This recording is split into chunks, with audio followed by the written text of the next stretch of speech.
Bonsoir à tous, bienvenue sur le plateau Equinox Soir, votre décryptage quotidien de l'actualité de lundi à vendredi, 19h-21h, 18h-20h Greenwich Mean Time. La mobilisation de la brigade anti-Sardinat à Genève le week-end dernier reste le dernier épisode d'un feuilleton qui pourrait s'intituler Cameroun, la paix introuvable. Passé les soubresauts conséquences d'une vitalité démocratique enregistrée dans les années 90 et à la deuxième moitié des années 2000, le Cameroun est rentré en 2014 dans le cercle très fermé des pays devant s'accommoder à un certain intégrisme fondamentaliste religieux du fait de la secte intégriste Boko Haram avec comme base arrière le Nigeria. Le 17 mai 2014, lors du sommet de Paris sur la sécurité au Nigeria, justement, et face à une crise sécuritaire inédite dans le septentrion camerounais, Paul Biya, chef des forces armées, décide d'entrer en guerre contre Boko Haram. En 2016, soit 2 ans après, les avocats et les enseignants des 2 régions anglophones du Cameroun ont des revendications à faire savoir au pouvoir de Yaoundé. Les atermoiements et la mauvaise foi de certains acteurs dans cette crise dite anglophone va dégénérer en conflit armé entre les forces de défense et de sécurité et les forces d'opposition. Beaucoup de morts à la clé, parmi lesquels des nombreux éléments de forces de défense et de sécurité, parmi les groupes armés et de nombreux civils. La convocation du Grand Dialogue National à Yaoundé du 30 septembre au 4 octobre 2019 est loin d'avoir apporté des solutions durables pour la paix dans ces 2 régions en crise depuis, bien évidemment, 2016. Dernier élément au tableau, la présidentielle 2018. La contestation du résultat par une partie de l'opposition a donné naissance à l'ère de l'éveil des consciences. Le mouvement pour la renaissance du Cameroun veut que le droit de manifester soit reconnu comme tel au Cameroun. Difficile pour le pouvoir d'accepter que les citoyens exercent ce droit, car les sous-préfets y voient presque à chaque fois un risque de trouble à l'ordre public. Si la chose semble verrouillée au Cameroun, les compatriotes de la diaspora n'hésitent pas à user à chaque fois que l'occasion leur est donnée de décrier, certes à 1000 lieues d'ici, la malgouvernance au Cameroun. Madame, Monsieur, tout à l'heure à 20h, c'est l'édition d'information présentée par Cédric Nouffelé. Quant à moi, je vous retrouve après pour Equinox Soir. Deuxième partie, ce sera le temps du débrief.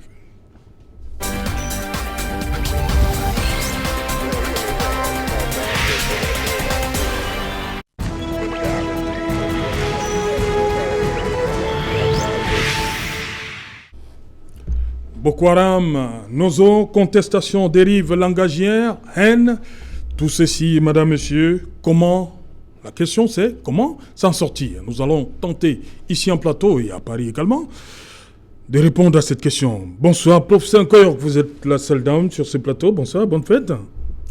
Bonsoir, merci de m'avoir convié. Oui. Et je m'excuse pour le petit retard parce que j'ai trouvé un gros bouchon quelque part. Même un jour comme celui-ci, fait rien. Les gens sont en train de festoyer partout là. Oui. Mais c'était le moment de retour. Ok. Merci, bienvenue une fois de plus sur le plateau Equinox Soir. À côté de vous, je rappelle, professeur Nkoyor qui va défendre les couleurs du RDPC. C'est ça. À côté de vous, Christian Diop. Bonsoir Christian. Bonsoir Serge Alain, bonsoir mes co-panélistes, bonsoir à tous vos nombreux téléspectateurs. Je préfère Christian Diop Congo, c'est ça qui me distingue d'avec les autres de ma famille. Vous permettez naturellement que... Est-ce que les autres c'est Christian aussi? Oui. Voilà, c'est l'un de grand-père. Oui. Donc vous permettez que je puisse d'emblée, d'entrée de jeu, souhaiter n'est-ce pas une bonne fête du mouton à tous nos camarades militants du PCRN qui sont d'obédience musulmane, notamment à ceux de Maroua, à ceux de Figuil, à ceux de Yabassi où nous venons actuellement. Ok, merci. Bonsoir maître Fidèle Djoubizi. Bonsoir Serge Alain, je salue les téléspectateurs d'Equinox et je saisis l'occasion pour adresser bonne fête à tous les compatriotes qui sont d'obédience islamique. Oui, ok. Bonsoir monsieur le maire Christian Wabo. Guy Wambo ou Kuaté? Merci Serge Alain. Oui. C'est tout un plaisir d'être invité à votre page ce soir pour commander ensemble l'actualité de notre pays. Je voudrais juste profiter de l'occasion pour adresser un bonjour à toutes les populations de la ville de Loum. Loum. Oui, particulièrement à ceux de Ngodi. Il y a Ngodi à Loum aussi. Oui, Ngodi qui ont été victimes des inondations. Et leur dit que nous n'allons pas les abandonner. Toutefois, il faut comprendre que c'est ensemble, dans la discipline et dans le civisme, que nous allons pouvoir régler ce problème. Puisque c'est un phénomène qui est récurrent et personne n'y échappe. Voilà, on va aller tout de suite à Paris où nous attend Abdelaziz Moundé Djibam. Bonsoir Abdelaziz et bonne fête. Hein. Bonsoir Jam Moussango Foucha, paix à tous ceux qui nous regardent ce soir, paix à tous ceux qui sont sur le plateau et salut fraternel et surtout à tous ces millions de compatriotes et de téléspectateurs qui suivent fidèlement Equinox Soir. Vous, dans un instant, monsieur le maire, Boko Haram, nord-ouest et sud-ouest, des contestations avec... on va mettre dans les contestations ce qu'on a vu à Paris le week-end dernier, les dérives langagières, le tribalisme, tout ceci. On a envie de se demander qu'est-ce qui arrive au Cameroun, notre beau pays. Bon, disons qu'il faut être honnête de reconnaître que c'est un tribalisme qui est institutionnalisé par l'État.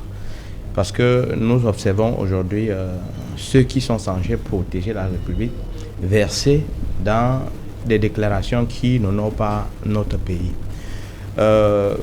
Il faut dire que ces manifestations que nous observons en dehors de notre pays est tout à fait légitime. Parce qu'à l'intérieur du pays, tout est verrouillé et il n'y a pas... Le samedi, c'était interdit aussi. Hein?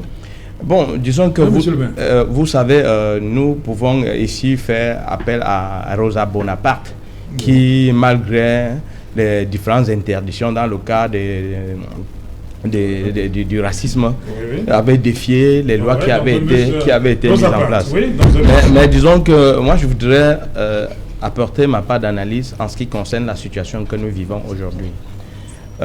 Moi, je suis très déçu de constater qu'il y a une frange des populations qui sont stigmatisées dans le cas de ces manifestations.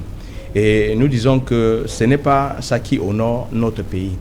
Mais je ne suis pas très surpris parce que ces populations qui sont aujourd'hui stigmatisées, la culture de la haine en travers ces populations date de l'époque coloniale. Et nous savons que dans la lutte pour l'indépendance du pays, ces personnes qui sont stigmatisées aujourd'hui ont payé un lourd tribut avec le peuple bassa. Ce que nous observons, c'est que dans le cadre de ces revendications ne sont pas portées pour des besoins personnels ou pour des besoins donc on observe que c'est dans l'optique de libérer le peuple camerounais du joug de la dictature que nous avons aujourd'hui. On observe que après les indépendances, on a vu comment ces gens se sont mis à bras le corps pour réclamer l'indépendance. Nous avons vu avec le multipartisme, nous avons vu également avec les élections à travers, en 92 avec John Fundi, nous avons vu qu'à chaque fois qu'il s'agit de la nation, il y a des gens qui se mettent debout pour défendre. Donc on ne peut pas partir de là pour les stigmatiser. Et il faut reconnaître que la diaspora aujourd'hui peut-être est composée en majorité de ces gens ressortissants de cette tribu. Donc il va de soi que quand il y a une manifestation, qui se retrouvent là un peu plus nombreux. Donc moi je voudrais donc dire que ce n'est pas normal que même des intellectuels qui aujourd'hui tiennent des langages inacceptables. J'ai vu par exemple dans l'une de vos chaînes concurrentes, quelqu'un dit que le président de l'Assemblée nationale est allé en Europe, il n'a pas aussi été attaqué. Le président du Sénat. Du Sénat, oui, il n'a pas aussi été attaqué comme le président de la République. Alors moi je dis, on ne peut pas y faire une comparaison. Le président de la République, comme disent certains, et oui c'est vrai, c'est une institution. Mais cette institution est dévolue à travers le vote des Camerounais. C'est les Camerounais qui confèrent au président de la République cette institution. Et cette institution, aujourd'hui, est là pour servir les Camerounais. Alors, si on observe aujourd'hui qu'il y a des multitudes de crises dans notre pays où le président de la République reste sourd Nous avons vu comment on a banalisé la vie des Camerounais au point de détourner des milliards qui devaient servir aux soins des Camerounais. Donc, je peux dire que ceux qui manifestent aujourd'hui, je peux dire qu'ils sont en légitime défense. Parce que l'État a failli, le président de la République a failli. Et cette manifestation ne vise pas forcément à déloger le chef de l'État. C'est vrai, peut-être qu'il y a des mots qui sont avancés dans ce sens, mais nous sommes tous conscients que ce n'est pas possible que le chef de l'État soit délogé dans ces circonstances. Mais on voudrait interpeller le chef de l'État pour qu'il se rende à l'évidence que les Camerounais souffrent dans leur immense majorité. Il y a des abus de toutes sortes. Donc, on ne peut pas avoir un président de la République qui, face à tous ces dérives, reste muet comme une carpe. Les Camerounais aujourd'hui ne pouvant pas manifester à l'intérieur sont dans l'obligation de manifester à l'extérieur pour rappeler au chef de l'État qu'il a une certaine responsabilité et que les Camerounais n'attendent qu'il assume ses responsabilités. Voilà, professeur Nkoyok, face à cette multiple crise, quelle est votre appréciation, votre vision de cette situation-là? Je suis parti de Boko Haram en 2014, de Nozo qui a pris une autre tournure en 2017, c'est devenu un peu, entre guillemets, un conflit armé, mais depuis la présidentielle, ça gronde. Chaque fois que le président se trouve en séjour privé en Europe, il y a des Camerounais, la diaspora, certains qui font savoir un certain nombre de choses, surtout par rapport à la malgouvernance. Et dernière sortie, c'était samedi dernier. Bon, j'aimerais d'abord dire que ce qui s'est passé samedi dernier, c'est inédit. Nous sommes quand même en Afrique et nous voyons partout dans le monde, on n'a jamais vu des citoyens d'un pays faire autant. C'est pour dire qu'au Cameroun, c'est trop. Ce n'est pas nécessairement la violence physique, il y a surtout une violence verbale. Je veux que les gens sachent que les doigts de la main n'ont pas la même taille. Il y a toujours dans chaque pays les bâtisseurs, il y a les gouvernants, il y a les gouvernés, il y a les ouvriers, il y a les agriculteurs. Chacun doit occuper sa place. Mais aujourd'hui, on trouve quelqu'un qui a un rôle d'ouvrier quelque part, qui veut gérer avec de la violence, avec de la bouche. On n'a jamais vu cela. C'est-à-dire, une manifestation est interdite. Vous bravez, vous êtes des migrants dans un pays, vous bravez les forces de maintien de l'ordre parce que vous voulez aller capturer un président. Et vous n'êtes même pas un policier dans votre pays, mais vous voulez aller capturer un président qui est en séjour dans un pays étranger. Je pense que il faut que tout ça s'arrête. On n'a jamais vu cela dans un pays. Et deuxièmement, quand il s'agit de la sécession n'est pas seulement camerounaise. Il y a eu la sécession aux États-Unis, il y a la sécession à la Casamance. Nous connaissons le problème de Katanga, nous connaissons le problème de tous les pays du Biafra, de tout le reste. Je ne sais pas, qu'il y a... Non, c'est la Catalogne. À la Catalogne, même en Europe, même la Corse. Donc il n'y a presque pas un pays au monde où on ne trouve pas de sécession. Je crois que le chef de l'État fait un effort à son niveau pour gérer tout ça dans la paix. Mais je crois qu'au Cameroun, nous avons affaire à la délinquance qui a dépassé les bords. Et moi, je me dis, dans un pays de droit, il faut que tout cela s'arrête. Parce que nous ne sommes plus dans un pays gouverné. Si chacun peut aller n'importe où, avec la sauvagerie, avec la barbarie et tout ce que l'on connaît. Surtout qu'il y en a là qui ne sont même pas tout à fait camerounais. Moi, je vais le dire. Parce que votre Thiam qu'il a, ses parents sont des migrants. S'il arrive au Cameroun, une terre d'accueil et qu'on l'accueille, il ne doit pas mener la violence dans un pays au nom du Cameroun. Il n'a qu'à aller le faire, comme quelqu'un a dit, à la Casamance. Il est sénégalais. Parce que chez nous, l'enfant prend la nationalité de son père. Donc il aille faire ça à la Casamance. Parce que si le Cameroun l'a accueilli, il faut qu'il ferme son caquet dans un pays de droit. Parce que vraiment, si c'est lui qui prend les devants, je suis énervée. Nous n'allons pas revenir à la Côte d'Ivoire où les gens ont des problèmes de nationalité. Il a accueilli, on le considère comme un Camerounais, mais il faut qu'il se taise. Ce n'est pas à lui de prendre les débats. Nous sommes au Cameroun, nous vivons nous-mêmes ce qui se passe au Cameroun. Ce n'est pas un expatrié qui va venir semer le désordre en nous. Moi, j'ai bien regardé. Vous savez, les médias ont une façon de présenter les choses. Il y avait une trentaine de délinquants. 30. Délinquants? Oui, puisque vous avez vu comment ils étaient par terre, on tirait les balles blanches. Ça n'honore pas notre pays. Une trentaine.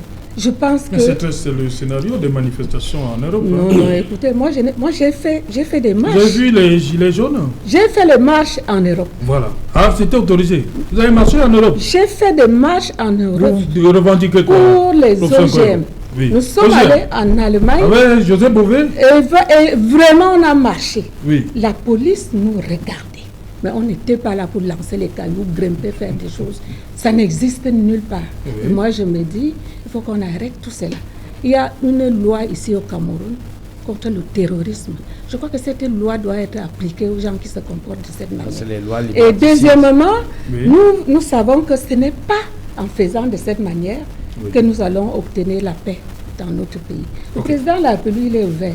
Vous pouvez lui adresser n'importe quel correspondant. Vous le voyez. Les Camerounais, vous n'avez pas besoin de le voir. Ils ont vu Macron avant d'aller. Est-ce qu'on doit gouverner par procuration? Donc je me dis, lorsque vous trouvez des badauds, moi je les appelle des badauds, des chômeurs parce qu'ils n'ont rien à faire, qui se roulent par terre et qui disent on va à l'aide. On n'a jamais vu des citoyens d'un autre pays le faire. Soyons sérieux et essayons de faire respecter notre pays. Ça c'est salissant.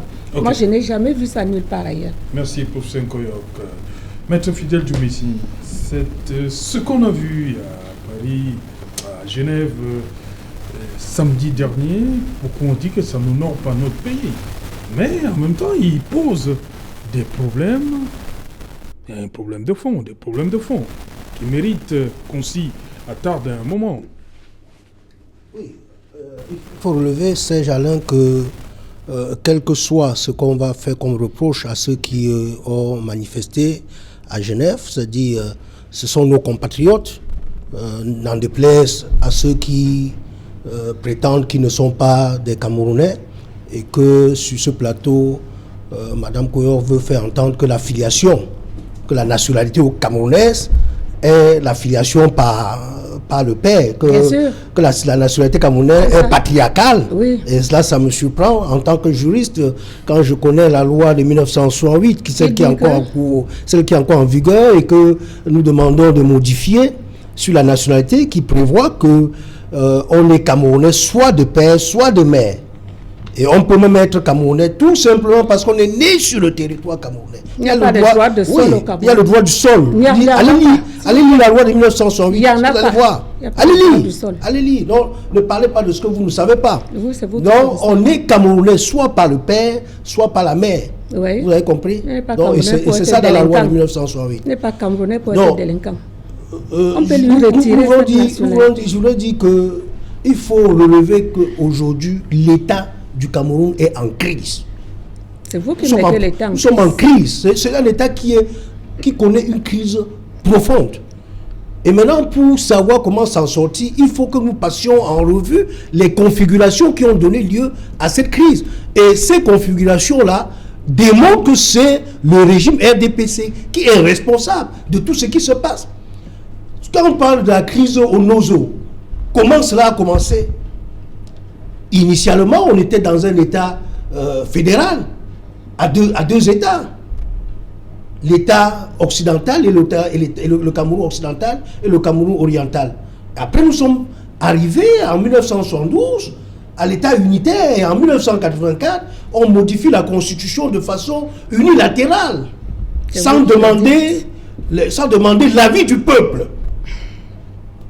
Et on passe à la République du Cameroun. Donc on absorbe l'État, le Cameroun occidental, donc le Southern Cameroun, on l'absorbe dans la République du Cameroun. Et les anglophones disent que ça pose problème. Les anglophones le disent, ça pose problème pour eux. Et ils demandent seulement à être écoutés, à être entendus, qu'on pose le problème et qu'on règle. Alors, ce n'est pas en créant une section anglophone à l'ENAM ou une section anglophone à la Cour suprême que cela résout le problème. Voyez-vous, depuis que le régime en place a pris ces mesures, le problème n'est pas réglé. Que dit la Constitution, maître? Donc, Cameroun était une État unitaire. Oui, pour le moment, c'est unitaire. Mais s'il y a crise. Vous voulez verser dans le juridisme? Non, madame. Tous les États allez d'abord changer la Constitution. Madame, est-ce que vous respectez la Constitution? Est-ce que la Constitution est-ce qu'elle est immuable? La Constitution est-elle immuable? Il faut d'abord changer la Constitution. En 1987, vous avez changé la Constitution. La Constitution est-elle immuable? Oui, il faut d'abord changer la Constitution. Donc il faut aller réviser la Constitution. Voilà. Non, il faut qu'on y aille. Vous avez trouvé. Donc c'est pas en disant qu'on crée une section à la Cour suprême ou une section à l'ENAM qu'on doit résoudre ce problème. Ce n'est plus en allant faire la sauvagerie. Donc il faut qu'on règle le problème. Voilà, qu'on change la Constitution. Si vous êtes d'accord avec moi qu'il faut demander une mutation politique. Voilà. Il Vous faut ne une pouvez pas mutation mettre la politique. charrue avant les bœufs. Il faut une mutation politique qui va amener à transformer le rapport de politique sur le terrain, le rapport de politique par rapport dans notre société. Parce qu'aujourd'hui, tel que notre État fonctionne et tel qu'il est organisé, il ne répond plus aux aspirations du peuple camerounais. Il ne répond plus. Il répond à la et c'est pour ça qu'il faut des réformes. Et vous refusez les réformes. Voilà. Et comme vous refusez les réformes, vous portez la responsabilité de tout ce qui arrive. Maintenant, vous portez la responsabilité. Vous tenez de bon. C'est pour ça que au sein du mouvement pour la naissance du Cameroun, nous avons proposé que pour la mutation politique profonde, on a besoin d'une large autonomie pour les locaux, pour les localités. C'est-à-dire, pas la décentralisation que vous proposez. Nous voulons le fédéralisme. Pas le fédéralisme à 2 États. Changer le fédéralisme à un nombre d'États que nous allons déterminer. Vous avez compris? Oui. Et ce n'est pas le statut spécial. Ce n'est pas le statut spécial qui peut régler le problème anglophone. Ouais. Et d'ailleurs, parlant du statut spécial, laissez-moi une minute. Oui, allez-y, rapidement. Parlant du statut spécial, ça a été une duperie. Oui. C'était une duperie à l'endroit de nos confrères, de nos compatriotes anglophones. C'est une duperie. Parce que le problème anglophone a été, sur le plan méthodologique, a été toujours résolu à travers la Constitution. Oui. Comment est-ce qu'aujourd'hui on vient tenter de résoudre ce problème à travers une loi? Non, pourquoi? En 1961, on est passé par la Constitution. En 1972, c'est la Constitution. Pourquoi en 2019, on adopte une loi sur les collectivités territoriales décentralisées et en instituant un statut spécial sans passer par la Constitution? Merci maître. Christian Diok Congo, crise multiforme, nous sommes d'accord. Mais votre leader, il a fait une sortie pour condamner ces dérives langagières, pardon. Mais il y a surtout cette actualité aujourd'hui. Il y a un député PCRN qui est mis à mal par... il y a un échange houleux avec les fonctionnaires de police. Là aussi, beaucoup disent que la République est vraiment à des petits soucis. Là. Députés et les fonctionnaires de police. Oui, effectivement. Est-ce que c'est une image qu'on devrait... Qu'est-ce qui se passe? Saint-Jalin, il se passe que nous sommes en présence là d'une voie de fait, de manière aussi simple, n'est-ce pas, d'un excès de zèle. De la part de qui? Des fonctionnaires de police, bien entendu, qui, évidemment, l'honorable Nouran Mouli Hassana, épouse Footing, député PCN Vori-Est, élu de la nation, se rendait dans son Fumban natal pour célébrer, n'est-ce pas, la fête du mouton avec les siens, et est arrivé, n'est-ce pas, trouver que la route nationale, n'est-ce pas, maintenant à Fumban, a été barricadée. Et demandant, n'est-ce pas, sans avoir naturellement une circulaire ou alors une interdiction par l'autorité administrative, vous voyez bel et bien que je vous dis que nous sommes là en présence, n'est-ce pas, d'un abus d'autorité. On interdit, on bat une route sans pouvoir, n'est-ce pas, informer les citoyens de comment on doit circuler, comment ça doit se passer. Il doit naturellement avoir une cartographie de circulation, ce qui n'a pas été le cas. Et l'honorable s'est naturellement trouvé face à des policiers assez zélés qui, nous espérons bien, nous allons les attaquer dans les jours à venir. Parce que encore? Eux aussi? Mais il s'agit de respecter. Nous sommes dans un état de droit qui dit l'état de droit dit de respecter la loi. Et donc inadmissible que ceux-là même qui doivent encadrer. Vous allez attaquer la police? Je vous ai dit, nous sommes là en présence d'un état de fait et nous allons une voie de fait et nous allons effectivement jouir des droits qui sont les nôtres pour, n'est-ce pas, faire entendre raison. Donc, je voudrais que nous passions sur la cause, pour revenir effectivement sur la question fondamentale. Et nous sommes habitués. Ça a été le cas la semaine dernière à Ebolova, où, n'est-ce pas, les manifestations, c'est-à-dire le congrès, les assises régionales du Sud ont été interdites. Nous sommes habitués à ça désormais face à ce régime qui, n'est-ce pas, dans son ADN, ne réagit que par la violence. Maintenant, pour essayer de faire la cartographie des événements que vous avez précédemment cités, le constat est abyssal. Voyez-vous, nous sommes là en présence d'une déflagration sociale et bientôt même sociétale du fait de la malgouvernance abyssale, je l'ai dit, du mismanagement de ce régime. Voyez-vous, et ils en assument là les conséquences de leur inconséquence. Maintenant, pour revenir certainement aux événements, pour dire un mot sur les événements de Zurich en Suisse, de Genève, tant pour moi, pour un environnement dit démocratique, voyez-vous, c'est un fait divers, c'est un fait banal. Pour les environnements démocratiques, c'est un mécanisme d'expression. Donc maintenant, ce qui interroge en fait, c'est la réaction des autorités camerounaises, voyez-vous, et ces divers soutiens. Pourquoi ils ont donné un certain légat à cette manifestation? Pourquoi ils ont politisé une affaire aussi simple? Naturellement parce que dans cet environnement, cela n'est pas du tout possible. Il faut donc comprendre qu'il faut évoluer. Et face, n'est-ce pas, à cette déflagration institutionnelle, on est en train de se demander où nous allons. Est-ce que naturellement le régime RDPC actuel est encore à même de pouvoir nous donner un certain directorium où nous allons?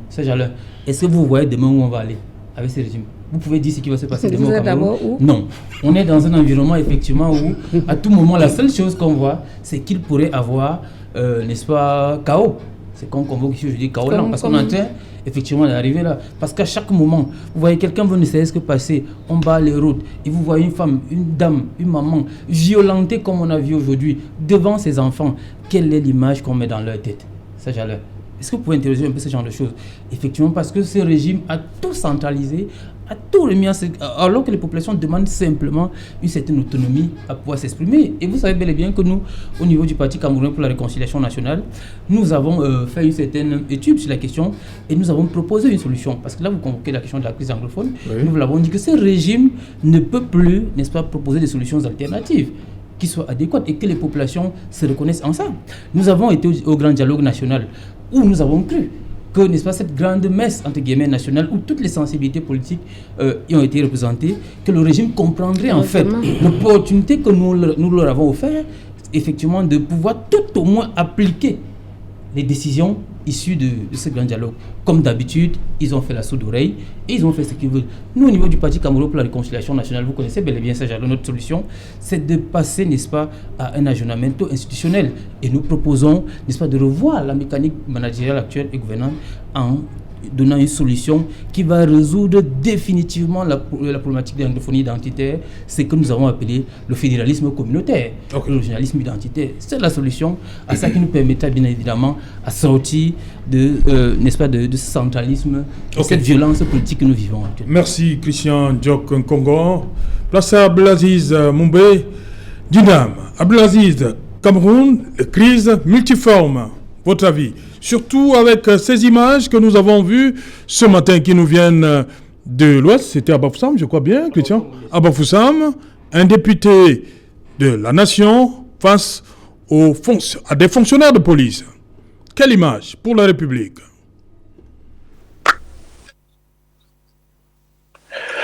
Alors, merci Serge Alain. La première chose concernant cette dernière actualité, on se retrouve en face d'une situation liée au respect de des autorités, puisque Madame Nourane Foster en est une, elle est députée de la nation, et puis les forces de police en sont également. Souvent, sur le plan juridique, on considère que l'autorité administrative peut prendre une mesure et l'autorité judiciaire pour des mesures, par exemple, restrictives qui permettent de mener une enquête quand il y a une reconstitution des faits ou bien sur un lieu de crime. Et puis, sur le plan administratif, quand il y a, on l'a vu peut-être pour le déplorer, quand le chef de l'État est en train de se déplacer, on barre les routes à 8 heures pour qu'il passe à 15 heures. Donc, il y a également des situations qui permettent de fluidifier ou de faciliter la circulation et qui amène les autorités administratives à bloquer la circulation. L'image qu'on a vue, l'altercation qu'il y a eu entre les deux entités, c'est-à-dire la police et le député, c'est une image effectivement d'une intense violence, avec des propos qui sont outranciers et par ailleurs, et qui traduisent aussi la nature même des relations que nous entretenons sur le plan citoyen. La députée estime qu'on ne peut pas lui parler en tant que député et le policier estime qu'il est dans son plein droit de chahuter, de lever le ton, alors qu'il aurait très très bien pu se présenter devant cette élue, qui est une citoyenne d'abord, et lui indiquer effectivement que le chemin était restreint, tout à l'heure la circulation était restreinte pour des raisons administratives. Alors l'altercation effectivement est la traduction des relations que nous avons, des relations tendues, des relations qui sont aujourd'hui sous le prisme, évidemment on a évoqué tout à l'heure la question de la tribalisation, de l'ostracisation, de la stigmatisation dans la vie politique. J'ai entendu sur le plateau le professeur Koyok et avancer 2 ou 3 éléments qui m'ont hérissé, comme on dit, le poil. La première chose, je voudrais dire au professeur Koyok que Madame Chantal Vigourou-Biya, elle est fille d'un Français blanc et fille d'une Camerounaise. Aujourd'hui, elle est la première des dames de l'État du Cameroun, la première dame à la présidence de la République, l'épouse du chef de l'État camerounais. Quand le président de la République, Paul Biya, va voter à l'école publique francophone de Bastos, à l'école publique de Bastos, il est accompagné de sa femme qui vote. Voilà une femme qui est d'origine française, blanche, donc qui est métisse au Cameroun et qui vote en tant que Camerounaise. Alors, je ne comprends pas comment on peut être professeur d'université au Cameroun, de rang magistral, comme Madame Koyok, et oublier que dans notre République, on a eu un chef de l'État qui s'appelle Amadou Ahidjo Babatoura, qui a un père d'origine malienne. Les Babatoura, vous retrouvez dans le Massina, vous retrouvez dans le Fouta Djallon au Sénégal, dans le nord du Sénégal, et vous retrouvez au Mali la famille du président Ahidjo. Parce que les Peuls ont des souches, Dialobé, Ferrobé et Olarbé. Dans ces différentes souches que vous retrouvez dans le nord Cameroun.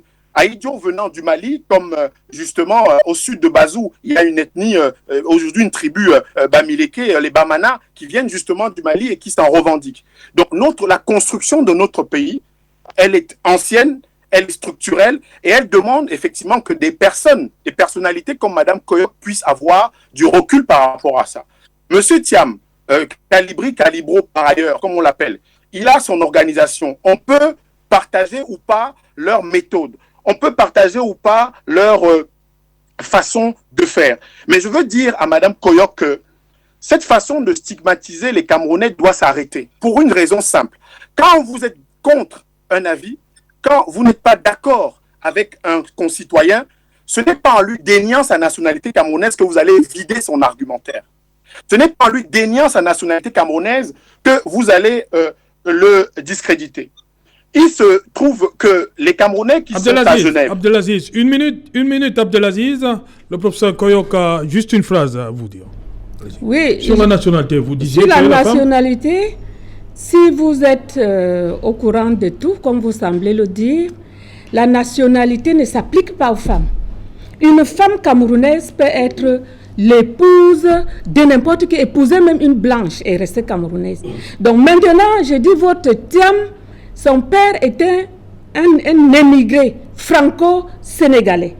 Et le Cameroun l'a abrité, ce n'est pas lui qui doit aller organiser le désordre. Ok, merci. Abdelaziz. Madame Koyok, est-ce que vous avez parlé des 5 doigts de la main dans votre langue au Cameroun, dans les belles langues du Cameroun, les langues Béti, les langues Bamoun, les langues Douala, il y a un proverbe qui dit c'est-à-dire qu'un seul doigt ne peut retirer la viande de la marmite. C'est un proverbe certainement qui existe dans votre langue de notre cher et beau pays, le Cameroun. Vous avez cité cela. Je vous ai évoqué le cas du président Ahidjo. Je peux vous citer une kyrielle de personnalités au Cameroun. Et d'un autre côté, quand on évoque la question de la nationalité, il faut faire très attention avec cette question. Il y a des Camerounais aujourd'hui qui participent à des forums avec l'État du Cameroun. On a vu le Cameroun Digital Boost récemment, avec des Camerounais qui ont pris la nationalité suisse. Il y a un Camerounais qui a inventé une technologie veineuse, justement, M. Simon, qui est de nationalité suisse. Il y a des Camerounais aujourd'hui qui sont maires en Allemagne, qui sont maires en France et qui sont adjoints en maire dans les communes françaises. Ces Camerounais sont invités par l'État du Cameroun, par les ambassadeurs, en tant que Camerounais. On a même vu l'ambassadeur Magnus Ekumu recevoir honorablement Spike Lee, qui, sur le fait de la découverte de son ADN, qui le renvoyait au Cameroun, a été accueilli dans les bras de ses frères à l'ambassade du Cameroun, au point où on l'a invité, comme on l'a fait venir, on l'a sollicité comme invité d'honneur à la prochaine Coupe d'Afrique des Nations 2021 au Cameroun, qui a fait l'objet de beaucoup de détournements, mais qui va se tenir compte tenu de ce qu'un certain nombre d'infrastructures sont déjà en place. Alors, sur la question beaucoup plus globale et générale que vous posez, Serge Alain Autou, la question de Boko Haram. Depuis le 2 mars 2014, le Cameroun a engagé une bataille dure, féroce contre ses ennemis, dure, féroce contre ceux qui prônent cette idéologie salafiste. Et depuis le 2 mars 2014, il y a un certain nombre de populations qui subissent les contre-coups de cette violence dans l'extrême nord du Cameroun. Et le programme de reconstruction du nord Cameroun, de l'extrême nord Cameroun, a été lancé par le président de la République, Paul Biya. Je souhaiterais que quand Mme Koyok et les députés du RDPC viennent sur les plateaux, c'est pour faire le bilan de ces différentes politiques publiques qui sont mises en place et qui ont été soulevées par un certain nombre de revendications qui sont portées par la diaspora camerounaise au cours de ces manifestations souvent pacifiques. Dans le cas d'espèce, il y a eu 12 milliards programmés pour la reconstruction, notamment dans les départements du Mayo-Tchanaga, du Mayo-Sava et du Logo-Nessari qui sont les plus touchés. Aujourd'hui, il n'y en a que 2 milliards qui ont été dépensés. La représentation nationale, par la voix du président de l'Assemblée nationale, s'est précipitée pour faire un communiqué pour condamner les manifestations de Genève, mais n'a jamais fait de commission d'enquête prévue dans l'article 35 de la Constitution et dans les règlements intérieurs de l'Assemblée nationale, et puis également sur la question de la reconstruction pour dire à la nation de quoi il s'agit précisément et de quoi il retourne. Parce que la question de Boko Haram, c'est aussi une question liée à la pauvreté, à la paupérisation des populations qui n'ont plus qu'à s'accrocher à ceux qui viennent leur offrir un semblant de vie dans le royaume des cieux en leur promettant un certain nombre de subsides. Eh bien, cette reconstruction du Nord, je voudrais savoir où on en est. Je voudrais savoir quel est le bilan, effectivement, de cela. Deuxième chose, sur la question du fédéralisme, comme on l'a évoqué tout à l'heure, je voudrais dire ici, excusez-moi, je suis un tout petit peu dans une pièce, c'est un peu l'été ici, je vais un tout petit peu me rafraîchir le visage, une seconde. Oui, on va permettre, oui, on va revenir à vous, Abdelaziz. Voilà cette contestation permanente. Oui, s'il vous plaît. Oui, vous voulez tout de suite répondre? Oui, on écoute d'abord le professeur Koyok. Parce qu'il y a deux diasporas. Il y a une diaspora responsable. Et vous savez qu'il y a un réseau au Cameroun, un réseau parlementaire pour la diaspora. Mais il y a une diaspora irresponsable. Et une diaspora de contestation. Une diaspora qu'on ne voit même pas. C'est des chômeurs qui ont le temps de courir après les policiers. Donc moi, je me dis, quand on regarde la contribution des diasporas au niveau de leur pays, le Cameroun et la diaspora camerounaise est dernière. Allez regarder le classement des contributions, de la diaspora. Donc quand celui-là vient pour dire la diaspora a donné 2 milliards, ça c'est du n'importe quoi. Au Sénégal, en Côte d'Ivoire, voilà, c'est pour cela que j'ai dit. Parce que l'État tient compte de la diaspora. Et j'ai dit donc qu'il y a un réseau parlementaire pour la diaspora. Et ça c'est la vraie. Qu'est-ce que ça donne? C'est pas nous. C'est la vraie diaspora. Ça c'est les délinquants. Je sais qui est à la tête de ce réseau parlementaire. Dites-moi depuis que c'est créé, qu'est-ce que vous avez mené comme action? Il y a quand même des Camerounais respectables qui... Non, ceux qui sont là, on a cité leur nom. On a cité leur nom. Et vous savez ce qu'ils font dans la vie? Une trentaine, mais ils dormaient dans les gares de métro. Mais quelqu'un ne peut pas sacrifier sa semaine pour aller lorgner un président qui est dans un hôtel, alors qu'il travaille. Vous savez, quand quelqu'un est... Mais c'était samedi seulement, c'est pas toute la semaine. De nous. C'est pas moi qui le dis. Le travail éloigne de nous certains mots que vous-même vous connaissez. Donc moi, si je travaille, je ne peux pas sortir, laisser mon lieu de travail pour aller me coucher par terre, enlever les vêtements, la sauvagerie devant le monde entier. Ok. Oui, Monsieur Serge Alain, je voudrais une fois de plus interpeller Madame Koyok. Et je crois que son comportement et sa façon de s'exprimer ici traduit effectivement ce que le gouvernement camerounais pense de nous. Vous voyez, il y a une certaine condescendance dans votre façon de parler. Oui. Vous avez du mépris pour les autres. Oui. Je vais vous prendre quelques exemples. Vous dites que dans la société, il y a des ouvriers. On ne peut pas prendre quelqu'un ne peut pas être ouvrier et chercher avec la violence de venir. Alors, comment est-ce que vous faites? Vous avez quelle mesure pour catégoriser les Camerounais? Vous n'êtes pas président. Alors, voilà donc pour quelle raison aujourd'hui le Cameroun se trouve dans cette situation. C'est ça. Parce que vous avez ce mépris-là envers les Camerounais. Oui. Et du coup, vous pensez que les gens doivent se laisser faire. Les Camerounais aujourd'hui sont dans une situation de légitime défense. Et ils ont le droit de se défendre contre cette barbarie que vous avez orchestrée. Oui, et puis ça Alors, je vais vous dire une chose, madame. S'il vous plaît, madame, je vais vous dire une chose. Oui. Moi, j'observe beaucoup parmi vous qui êtes du RPC qui venez intervenir ici. Oui, monsieur. Et je crois que vous avez tout à fait raison. Oui. Vous êtes des fonctionnaires. Oui. Et chacun aujourd'hui, avec le fait qu'on a clochardisé les fonctionnaires, chacun aujourd'hui se dit, bon, si j'aspire à une fonction de responsabilité, ça peut permettre de mieux m'épanouir. Donc, du coup, nous comprenons, s'il vous plaît, permettez-moi d'avancer, s'il vous plaît. Un peu de respect. Permettez-moi. Donc, je dis, votre attitude ne nous surprend pas. Oui. Ça, c'est du clientélisme et vous êtes conscient qu'aujourd'hui, l'immense Cameroun, la population des Camerounais sont dans la souffrance. Bon, vous avez parlé, écoutez, madame, vous avez parlé d'un Camerounais en disant qu'il est des nationalités, ou bien c'est sénégalais, qu'il aille en Casamance. Ouais. C'est exactement comme ça que vous avez fait la Constitution. Et vous avez introduit le tribalisme dans la Constitution.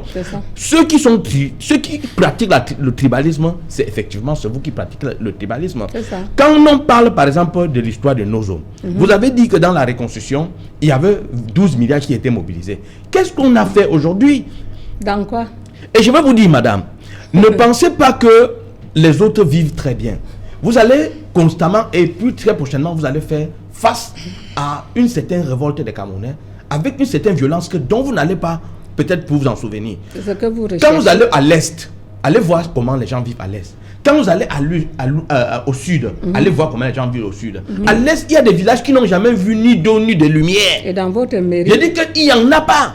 Bon, alors madame, ce que je dois vous dire ici, en ce qui concerne le Boko Haram est né. Oui, nous tous, nous devions nous mettre ensemble pour combattre Boko Haram.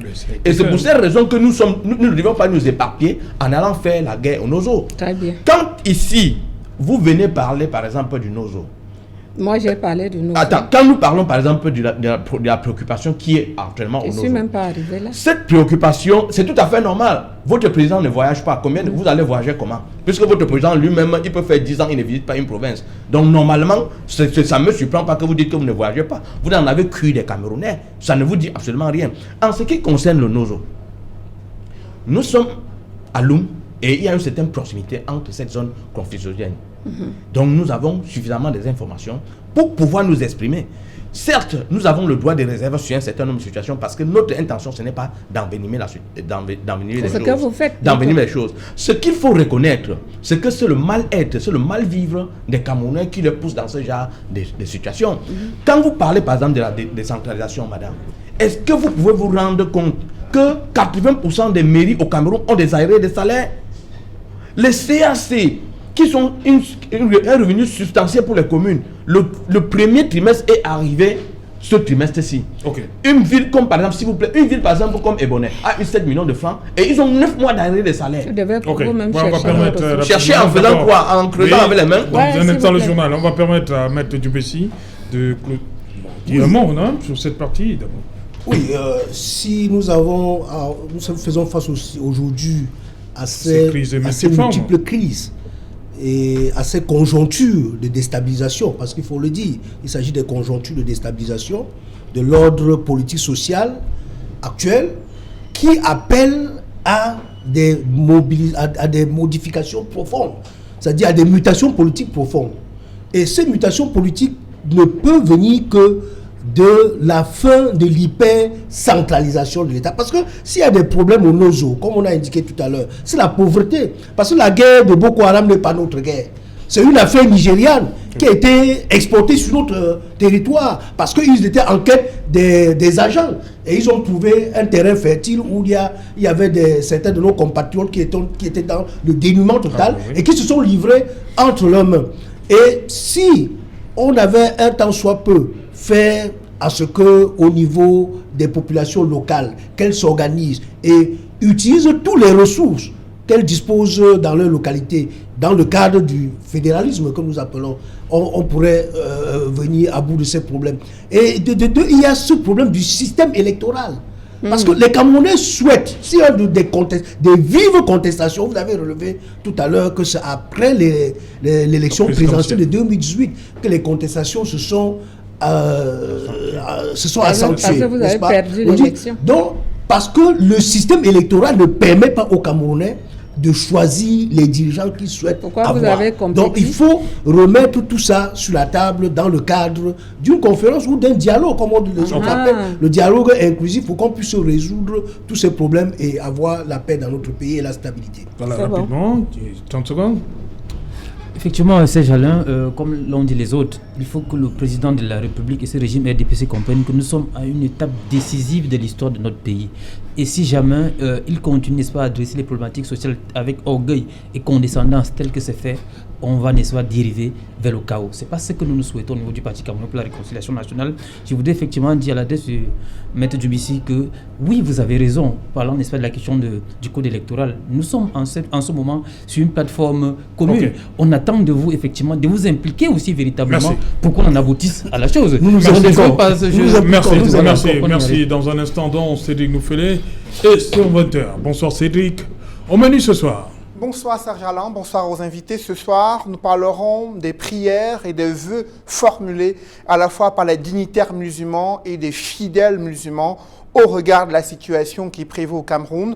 Ils ont prié pour que la paix touche le cœur des autorités afin que celles-ci mettent fin aux multiples guerres enregistrées à travers le pays. Vous les écouterez dans le journal de 20h. Nous reviendrons sur un incident survenu entre un policier et une députée PCRN à Bafoussam, dans la région de l'Ouest. Que s'est-il réellement passé? Quel a été le dénouement? Pourquoi cela suscite autant de réactions? Nous en parlerons dans le journal de 20h. Nous évoquerons également ce soir de nouvelles révélations sur le Covid-Gate. Vous le savez, une brigade de reporters d'investigation travaille depuis plusieurs mois sur ce scandale retentissant.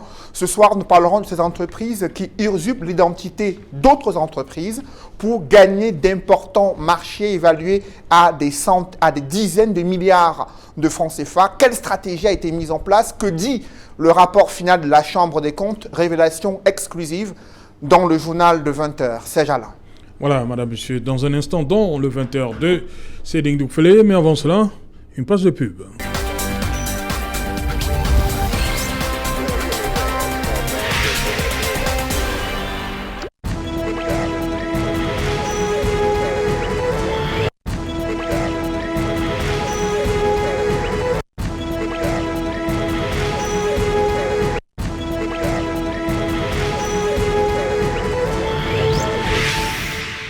Retour sur le plateau Equinoxoir, c'est le temps du débrief, madame, monsieur, toujours en compagnie du professeur Jacqueline Koyok,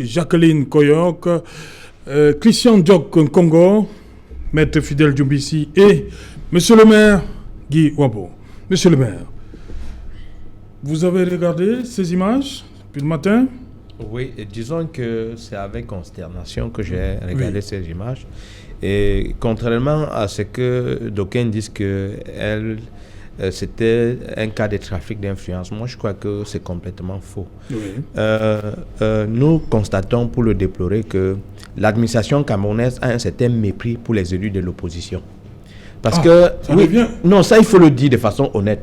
L'administration camerounaise en général a un mépris. Si ça avait été un élu RDPC, on aurait ouvert. Parce qu'en réalité, le chemin qu'elle emprunte n'était pas de nature à perturber. Mais pourquoi il y a donc eu des barricades? Pourquoi c'est barré? Non, j'ai dit, il faut d'abord reconnaître que dans le cadre, quand on veut barrer une route, il y a un certain nombre de dispositions qu'il faut prendre. On ne peut pas faire que vous arrivez et vous constatez que la route a été barrée. Parce que c'est ça que nous observons dans notre pays. Vous allez même vous rendre compte qu'il y a des gens ici, quand il y a l'embouteillage, on met les motards à leur disposition pour traverser l'embouteillage et aller de l'autre côté.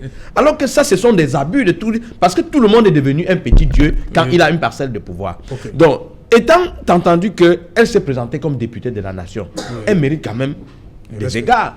On aurait pu permettre de façon On aurait pu permettre qu'elle emprunte, c'est que ça n'aurait pas permis. Voilà, oui, c'était pour la sécurité. Est-ce qu'elle était une menace? Surtout qu'on a souvent vu des voitures. Bien évidemment. Des voitures. Si c'était un policier qui avait mis son chapeau devant la voiture. Ah, il allait passer. Mais il allait passer. Ses camarades, on voit ça partout. Monsieur, vous dites que si. Je vous dis que allez au contrôle. Vous allez vous rendre que ces gens, excusez-moi, mais vous allez voir que les pièces, qui ne pèsent pas quelquefois les pièces de la voiture. La seule chose qu'ils ont, c'est le képi qu'ils mettent devant le véhicule pour circuler. Donc, c'est pour dire que quoi? C'est pour dire que on a chosifié les Camerounais et regardez comment est-ce qu'un élu du peuple peut être traité. Ils ne sont que 180 dans la nation. Oui. Et c'est parce qu'elle est de l'opposition qu'elle subit tout ce comportement. Ça, c'est ce qu'on retient selon le maire Wambo. Oui. Fidèle Djoubissi.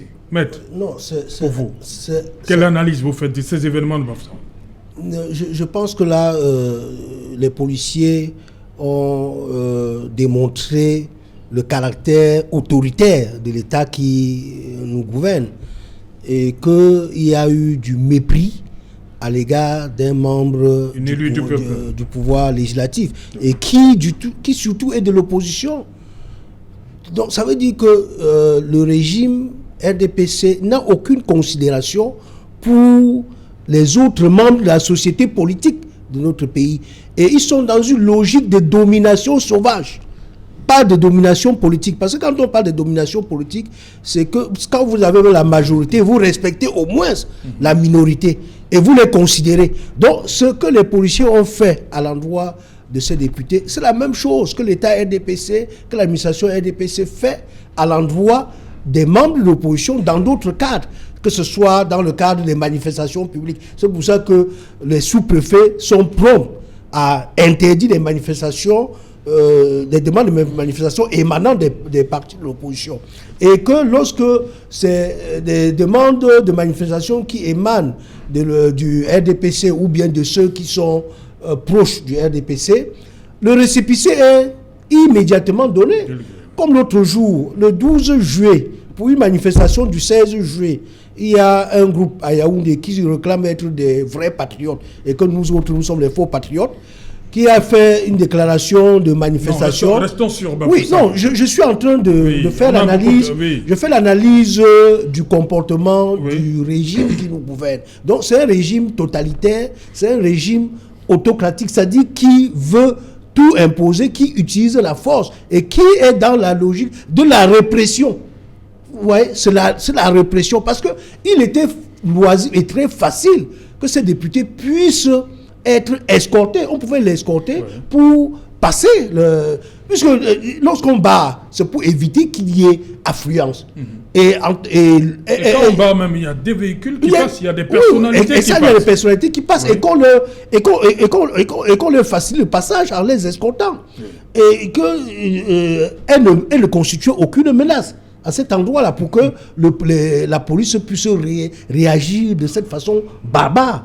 Donc ça, c'est un acte à réprimer. Et nous osons croire que monsieur le directeur général de la sûreté va ouvrir une enquête pour que ces policiers-là puissent être interpellés. Parce que ces policiers-là, ils n'honorent pas le corps de la police. Ok.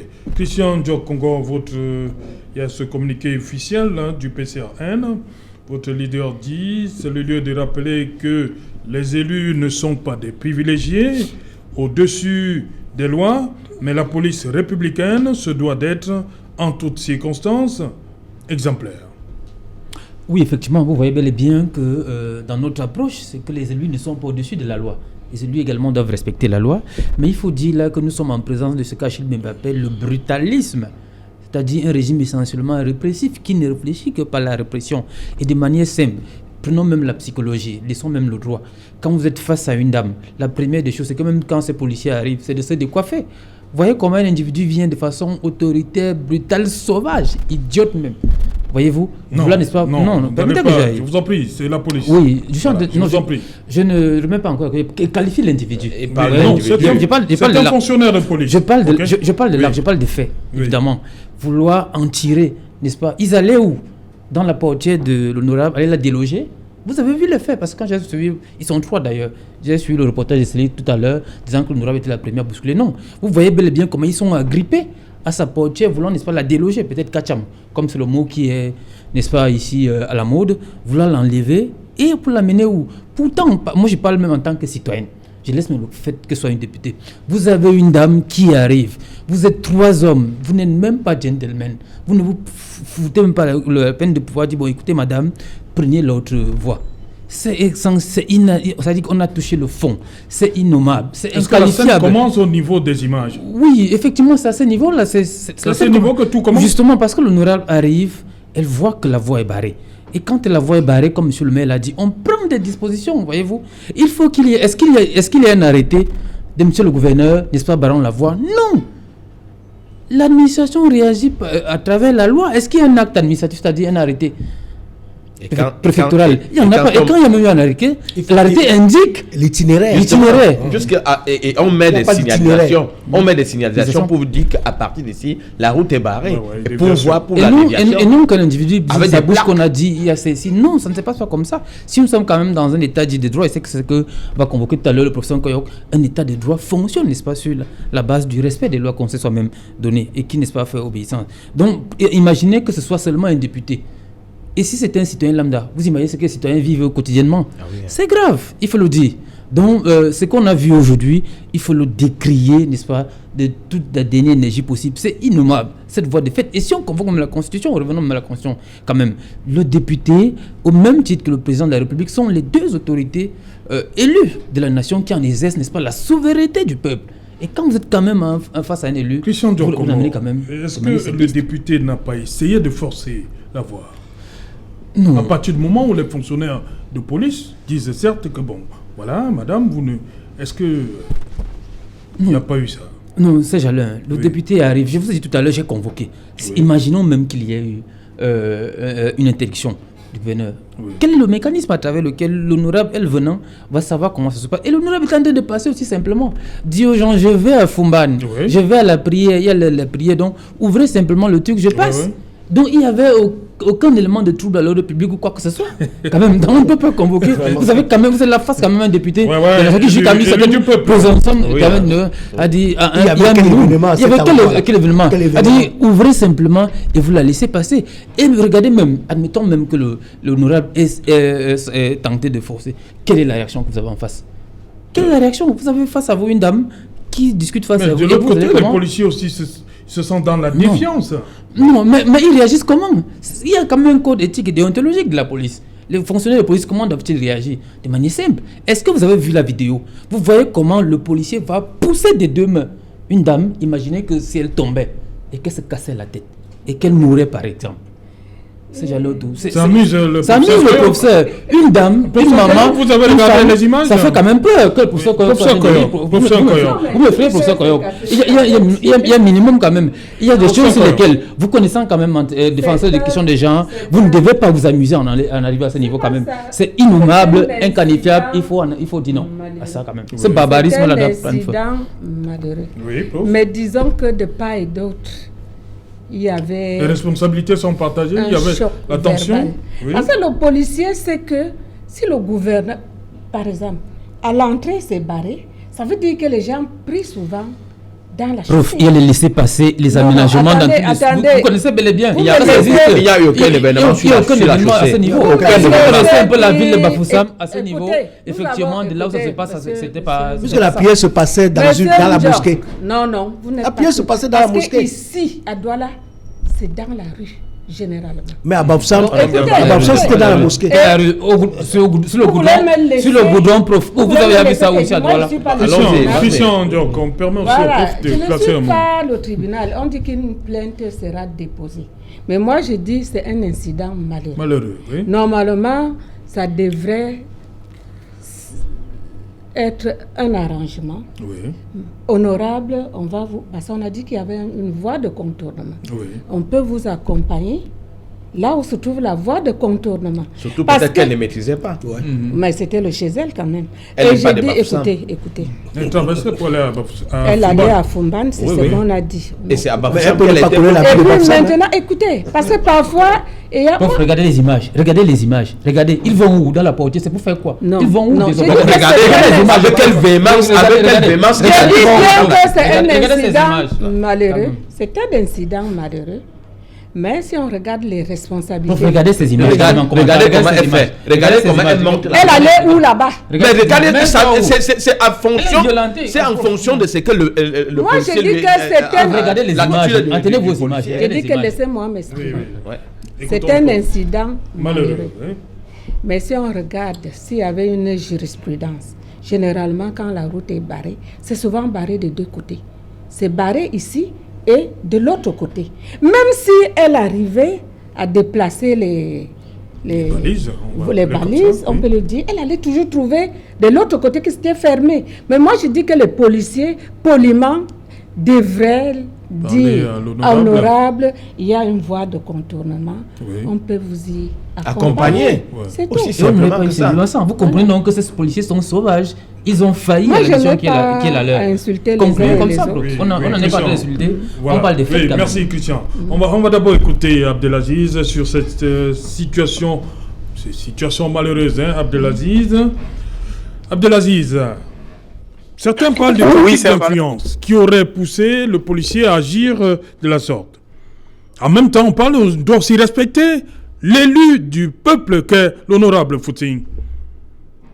Oui, je crois que tout à l'heure, je l'ai évoqué, c'est la question de la civilité républicaine. C'est une question de civilité de la part des forces de l'ordre. Vous n'apostrophez pas de façon violente, abrupte, un citoyen, qui plus est une représentante du peuple. Tout à l'heure, le représentant du PCRN a évoqué justement ce que représente un député dans une démocratie. Mais ça ne fait pas du député un citoyen à part ou un citoyen au-dessus de la mêlée. Ça fait tout simplement un citoyen qui a droit à un respect, de la part notamment des autorités. Et dans le cas d'espèce tel qu'on observe l'altercation, on voit, et ça traduit un tout petit peu les relations que les forces de l'ordre, gendarmes, les forces de sécurité militaires, gendarmes et policiers, quand on dit je vais t'enfermer au quartier, quand il y a des personnes qui subissent des voies de fait de la part de la police, je pense que Mme Nourane a là l'occasion, puisque c'est le travail parlementaire. Nous avons un problème de travail parlementaire dans notre pays. J'ai entendu tout à l'heure parler de réseaux. Aujourd'hui, il y a une multiplication de réseaux. C'est très bien que les députés, justement, puissent impulser comme ça un certain nombre d'initiatives. Mais le député, c'est d'abord, dans son rôle constitutionnel, l'article 14 de la Constitution, c'est le contrôle de l'action gouvernementale, et c'est aussi de façon subséquente, ça s'est développé dans la sociologie politique aujourd'hui, c'est la question de l'évaluation des politiques publiques. Et il se trouve qu'il y a des instruments dans le règlement intérieur de l'Assemblée, ou tout au moins dans la Constitution, qui permettent aux députés d'agir. Ce sont les auditions, ce sont les enquêtes parlementaires, etc., etc. Sur la question précise qui a opposé Mme Nourane aux policiers, il faudrait que l'Assemblée nationale, la représentation nationale, le Parlement se saisisse de cette question. Parce que là, on a l'avantage que les réseaux sociaux permettent de diffuser ce qu'il s'est passé. Donc, il y a une puissance d'exposition, une force virale, mais au quotidien, des Camerounais le subissent. C'est-à-dire que ce qui s'est passé entre Mme Nourane et le policier, c'est le quotidien des Camerounais. Donc, je pense que sur le plan structurel, on devrait régler cela. Tout à l'heure, on a évoqué les diasporas. Ça, c'est la carte de visite du député Louis-Henri Ngacha. La carte de visite, député à l'Assemblée nationale.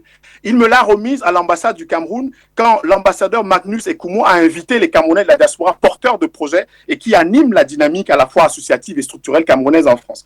J'en fais partie parce que je suis fondateur de la Maison des Camerounais de France, centre franco-camerounais qui ouvrira ses portes le 1er septembre à Paris. C'est-à-dire que si le député Ngantia m'a remis à moi, Abdelaziz Moundendimbam, une carte de visite effectivement appréciant et saluant ce projet-là, ce n'est pas sur un plateau de télévision qu'effectivement une professeure hautement respectable par ailleurs viendra remettre en cause une diaspora. Et puis je veux dire que dans ce pays, la France où je vis, la Suisse où le président Paul Biya malheureusement est allé se faire soigner, alors même qu'il y a une stratégie sectorielle de santé au Cameroun qui n'a pas été évaluée par les députés, stratégie sectorielle de santé 2005, 2004-2015, et il y a une nouvelle stratégie sectorielle de santé 2016-2027 qui projette le Cameroun à l'horizon 2035 comme étant un pays émergent sur le plan médical. En 2001, le président de la République avait énoncé quelque chose de fort, de précis, sur la lignée de la mise en place de la couverture maladie universelle au Cameroun. C'est-à-dire que les 1800 milliards qui ont été budgétisés pour la mise en place de la couverture maladie universelle, qui ont été soutenus par le Bureau international du travail, par un certain nombre d'instances internationales, nous sommes en attente de cela dans notre pays. Structurellement, les hommes politiques, les représentants de la nation, les hauts dignitaires du régime qui vont se soigner à l'hôpital Foch, à l'hôpital de Suresnes en région parisienne, à l'hôpital de Neuilly, qui constituent l'essentiel des dépenses du percepteur payeur, donc du ministère des Finances en France, et puis ceux qui vont aux hôpitaux universitaires de Genève. Je rappelle, et je l'ai dit sur votre plateau, que l'hôpital universitaire de Genève, c'est 655 milliards de budget par an, et le budget qui est consacré à la gériatrie, donc pour accueillir ceux qui sont en âge avancé, plus de 80 ans, dans les hautes institutions, puisque c'est la généralité camerounaise, eh bien, c'est 180 milliards. Tiens, 180 milliards de francs CFA. Tout à l'heure, Serge-Alain Autou, vous avez demandé quelles sont les sources de crise au Cameroun. Nous sommes le 21 juillet presque, à l'orée du 21 juillet. Il y a dans notre pays un financement qui a été accordé par les bailleurs de fonds internationaux. C'est très grave. Le monde ploie sous le coup de la Covid-19.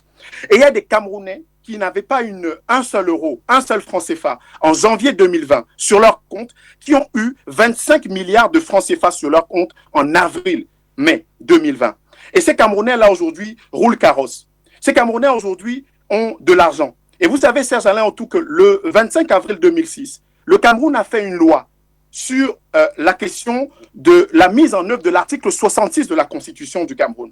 Le Cameroun, en 2018, a fait une autre loi portant code de bonne gouvernance et de gestion de la finance publique, qui dit qu'il fallait, dans son 5e principe, garantir l'intégrité des acteurs pour que les acteurs déclarent leur bien. Merci. Merci. Nous restons sur Abdelaziz. Merci, on reconnaît. On va rester. Abdelaziz a parlé que cette affaire devrait être portée à l'Assemblée, à la représentation nationale. C'est-à-dire, c'est des rapports-là entre comment les élus sont... C'est-à-dire que ça devrait donner matière à réflexion, en fait. Moi, je ne pense pas que c'est une affaire qui doit aller à la représentation nationale. Nous avons des questions plus graves que celle-là dans notre pays, et que Abdelaziz lui-même a bien indiqué que c'est le quotidien des Camerounais. Oui. C'est-à-dire que tous les Camerounais, tous les jours, font face à la brutalité des forces de l'ordre, font face à la répression, parce que nous sommes sous un système hautement répressif, et nous vivons ce genre de situation tous les jours, et que, peut-être pour en finir, il faut restructurer quand même, il faut restructurer profondément notre État, parce qu'il faut qu'il y ait un véritable État de droit. Parce qu'aujourd'hui, nous ne sommes pas dans un État de droit, parce que dans un État de droit, l'administration doit se soumettre au droit et ne doit exécuter tous les actes que l'administration pose doivent être conformes à la loi. Et aujourd'hui, ce n'est pas le cas. Donc, ce n'est pas une telle question. Si ça doit aller à l'Assemblée, non, moi je pense pas. C'est une simple enquête, c'est-à-dire au niveau du délégué général à la sûreté, qui peut ouvrir une enquête pour interpeller ces policiers, ces agents de la police qui paraissent font partie du gros lot des brebis galeuses de la police. Parce que il faut... Vous dites le gros lot ? Oui, puisque j'ai dit que nous avons affaire à un système répressif. Et le système répressif utilise notamment ces forces de répression qui sont les forces de l'ordre. Et que lorsque le système encourage cela, ça donne beaucoup de liberté à ces agents de police qui se permettent tout ce qui se permettent tout. Et que ils commettent beaucoup d'exactions à l'égard des citoyens. Et aujourd'hui, il faut plutôt que le délégué général de la sûreté, comme il a l'habitude de le faire, je vois souvent des sanctions qu'il inflige à certains membres de la police. Ça, c'est après enquête, hein? Oui, il faut mener les enquêtes pour savoir ce qui s'est réellement passé. Oui, et appliquer la sanction qui convient. Ok. Disons que de mon point de vue, c'est quand même un député. Vous restez convaincu que si ça avait été un élu RDPC, il serait passé, il n'y aurait pas ça? Il serait passé. Moi, je prends le cas de ma localité. Quand je vois l'attitude des responsables en place, pour ce qui nous concerne et leur attitude face aux responsables du RNDP, c'est totalement différent. Oui. On a l'impression que c'est du 2 poids 2 mesures. Non, on a l'impression que nous sommes dans deux mondes. Et quelquefois, c'est même ces autorités qui encouragent des populations à se rebeller contre les actions des maires. Parce que pour leur intention, c'est de ne pas permettre aux maires de travailler. Comme ça, peut-être, après, pendant les élections, le bénéfice peut être tiré par le parti au pouvoir. Bon, mais ce que je voudrais dire en ce qui concerne l'incident de Bafoussam concernant la députée, moi je crois que l'Assemblée nationale devait se saisir de cette question parce que ça traduit l'ensauvagement de la République et on ne peut pas voir les policiers s'adresser avec autant de véhémence à une dame même si elle n'était pas députée à l'Assemblée nationale. Donc moi je crois que c'est une situation qui est extrêmement grave et ça traduit le vécu des Camerounais. Ça, c'est indéniable, ça traduit le vécu des Camerounais. Et ça, quand vous faites un parallèle, vous comprenez pourquoi... Donc, le simple fait que, bon, les policiers, les fonctionnaires de police, comme ils avaient en face une dame... Oui, bien sûr, ils avaient une dame. Ils ont mis la casquette. Tout à fait, ils avaient la casquette. Justement, parce qu'en réalité, imaginez-vous que ce policier, que ça soit la femme de ce policier qui soit maltraitée de la sorte. Comment est-ce qu'il doit percevoir ça? Donc moi, je crois que ça, c'est quelque chose qu'il faut décrier. Et moi, à travers ça, vous comprenez pourquoi il y a une certaine radicalisation au nord-ouest et au sud-ouest. Parce qu'il y a des comportements qui viennent ici attiser plutôt le problème au lieu de le régler.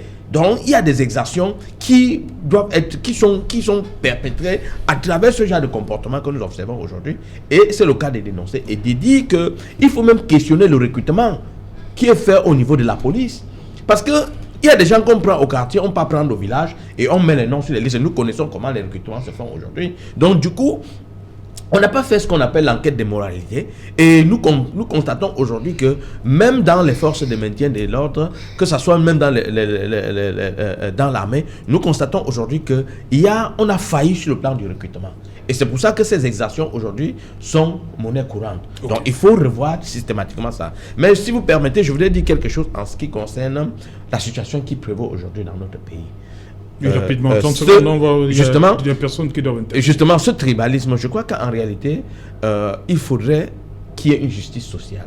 Il faudrait qu'il y ait une certaine équité dans notre pays pour que chaque Camerounais se sente concerné par les flux de la croissance de ce pays.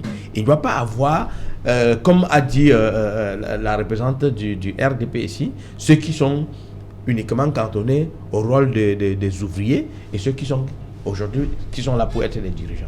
Ok. Professeur Nkoyok, toujours par rapport à ce qu'a dit le maire Wabo, il pense, il reste convaincu que si ça avait été un de vos camarades de l'Assemblée nationale ou bien du Sénat, on aurait levé ces barrières. Il serait passé. Je pense qu'il se trompe. Parce que c'est l'opposition. Il se trompe en le disant.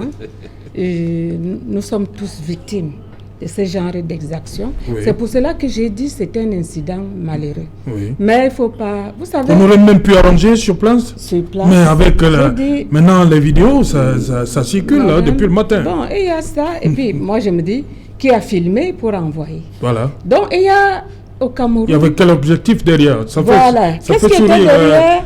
Est-ce que ce n'était pas programmé? Est-ce qu'elle programmer telle violence, vous aussi. Donc c'est-à-dire qu'elle a programmé pour se faire violenter. Il y a un minimum pour... Non, moi je dis, vous trouvez tout, vous trouvez toujours un moyen d'apostropher le gouvernement. Ouais, je vais vous dire que vous, la violence physique est moins que la violence verbale. Parce que tout le temps, vous faites allusion au nord-ouest et au sud-ouest pour dire aux gens continuez. Vous faites la même chose pour Boko Haram. Donc, vous êtes responsable de tueries. Donc, vraiment, vous exagérez. Les principaux responsables, en réalité, vous ne pouvez pas faire un plateau sans rappeler aux gens qu'ils ont le droit de faire ce qu'ils font. Les principaux responsables, le président, moi, je veux vous rappeler une chose. Ce qui se passe, je crois que nous sommes victimes de ce genre de choses tous les jours. Je ne peux pas vous dire combien de fois moi-même j'ai fait comme elle. Oui. Mais ça ne donne pas lieu au dépôt d'une plainte. Et vous n'avez pas dit que vous étiez membre du RDPC? Non, écoutez, moi je vous dis... Régional. Bon, il fallait, si vous vous présentez dans ce genre de circonstances, écoutez, le policier va trembler, il va vous laisser passer. Non. Parce qu'il sait qu'avec un coup de fil, conseiller régional. Mais justement, avec un coup de fil, on peut régler le sort du policier. Hein. C'est un incident malheureux. Oui. Ça ne devrait pas donner lieu à une plainte. Parce que c'est courant. S'il fallait parler de jurisprudence tous les jours que nous vivons, ce genre de vous faites donc l'aveu, l'échec de votre régime. Ce n'est pas le régime. Vous voyez comment vous fonctionnez. Ce n'est pas le régime. Si vous venez ici que c'est monnaie courante, tous les jours, vous êtes là en train de nous démontrer, à dire au monde entier que vous avez voilà comment ça fonctionne. Ça, c'est monnaie courante. Donc, on décrit un état de fait. Ça dépend. Vous voulez que c'est le président Paul Biya qui soit derrière chaque policier. Mais il faut qu'il c'est la conséquence de votre gouvernement des policiers. Nous avons survolé. Par le passé, c'était pas comme ça. Nous avons survolé. Il y avait un certain respect. Monsieur, nous avons survolé une question aujourd'hui. Qu'est-ce qu'il faut faire pour qu'il n'y ait plus de ce genre de contestation? Vous allez passer tout le temps à raconter des choses qui n'ont même rien à voir avec les thématiques. Alors que nous avons survolé. Moi, je m'attends à écouter. Qu'est-ce que vous proposez? C'est que vous avez fermé les oreilles pendant que je parlais tout à l'heure. Non, mais écoutez, vous avez fermé les oreilles. C'est que vous avez fermé les oreilles pendant que je parlais tout à l'heure. Vous avez les oreilles fermées et c'est comme ça. Merci, Christian. Vous avez supprimé des cahiers. Vous avez refusé. 30 secondes, on sort de l'émission rapidement. Oui, Serge Alain, je voudrais, au sortir, n'est-ce pas, de l'émission, parler davantage de nombreux forces de sécurité que nous perdons au quotidien, n'est-ce pas, dans les zones dites anglophones. Vraiment, c'est des sacrifices et des sacrifices encore au quotidien. Il faudrait, comme solution, que le président de la République essaye de convoquer, n'est-ce pas, le Conseil national de la sécurité en urgence pour essayer de réexaminer la stratégie de défense actuelle, parce qu'on ne peut pas quand même perdre autant de policiers tous les jours. Il s'avère donc qu'au fond, et en termes d'éléments tactiques et stratégiques, il y a un problème. Il faut que le président, chef de la sécurité, puisse reconvoquer ces gens, le conseil militaire qui s'essaye et définisse une nouvelle cartographie, parce que ça devient de plus en plus bizarre. Et qu'ils comprennent également que cette résurrection, cette résurgence, n'est-ce pas, est le fait de la malgouvernance de ce régime, et qu'ils entendent les cris profonds du peuple profond qui a entendu dire on ne veut plus de cette mécanique managériale.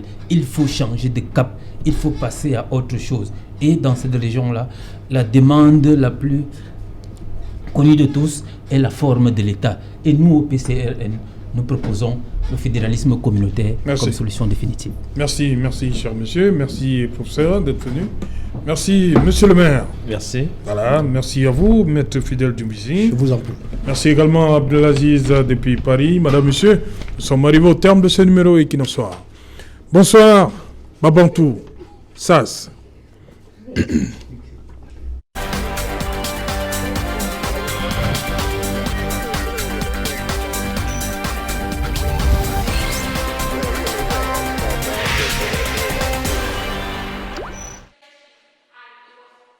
Sur le campus de l'université de Buea,